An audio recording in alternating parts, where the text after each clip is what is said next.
ભિલાડ ખાતે લગ્ન માટે આવેલ 8 વર્ષનો છોકરો 2 દિવસથી ગુમ હતો. આજે વલસાડ જિલ્લા પોલીસે બાળકને શોધીને તેના માતા પિતાને સોંપ્યો હતો. ભિલાડના ગુલશન નગરમાં ફૈઝભાઈના પુત્રના લગ્ન પ્રસંગમાંથી 8 વર્ષનો બાળક ગુમ થયો હતો અને ગુમ થયેલ બાળક અફફ આદિલ શેખ 8 વર્ષનો છે અને તે વાપીનો રહેવાસી છે.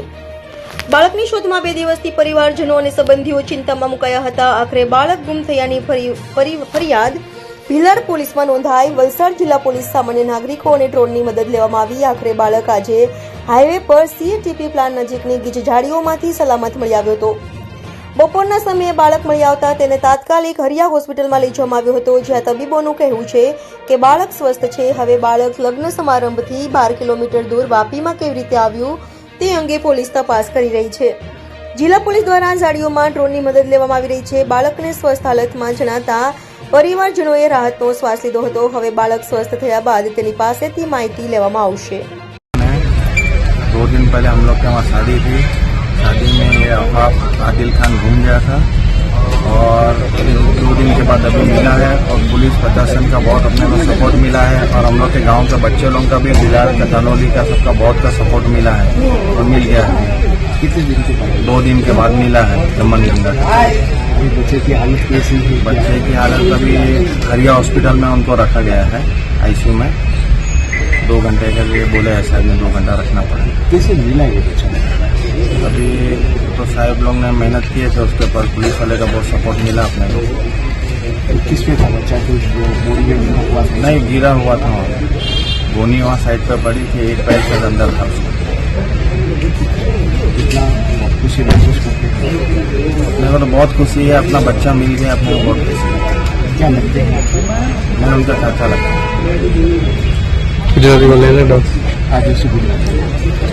વલસાડ જિલ્લાના ભિલાડ પોલીસના વિસ્તારમાં ગઈ તારીખ 23મી ડિસેમ્બરના રાત્રિના 9:30ની આસપાસમાં એક બાળક જે પોતાના મોસાળમાં લગ્ન પ્રસંગમાં આવેલું હતું એ બાળક ગુમ થવાની એક હકીકત મળી હતી. લગ્ન પ્રસંગમાં છેલ્લા 3 દિવસથી 20 થી 23 ડિસેમ્બરની વચ્ચે એ પોતાની માતા અને પોતાના પિતા સાથે લગ્ન પ્રસંગમાં આવેલું હતું, મોસાળમાં એના મામાના લગ્નમાં.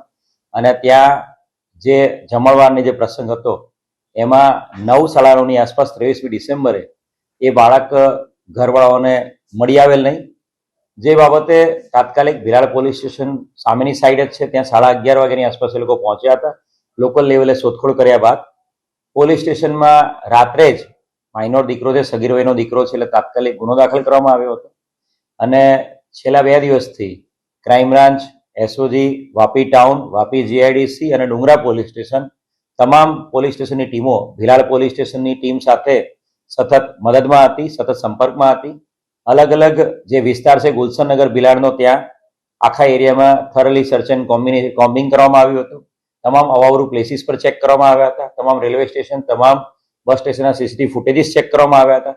સાથે સાથે વાપીના અલગ અલગ ઇમરાનનગર, ભડકમોરા એ વિસ્તારોમાં પણ અને વાપી રેલવે સ્ટેશન પર પણ search operation, CCTV camera search અને કોમ્બિંગ કરવામાં આવ્યું હતું. આજે એક સફળતા આમાં મળી છે. આજે સવારે 1 વાગ્યાની આસપાસ વાપી ગ્રીન એન્વાયરમેન્ટ કંપનીની બહારની સાઈડ જે હાઈવેની નજીકનો જે એરિયા છે, જાડી ઝાંખરાવાળો એરિયા, ત્યાંથી બાળક સદનસીબે સારી હાલતમાં મળી આવ્યું છે. બાળક જીવતું છે, બાળક સ્વસ્થ છે.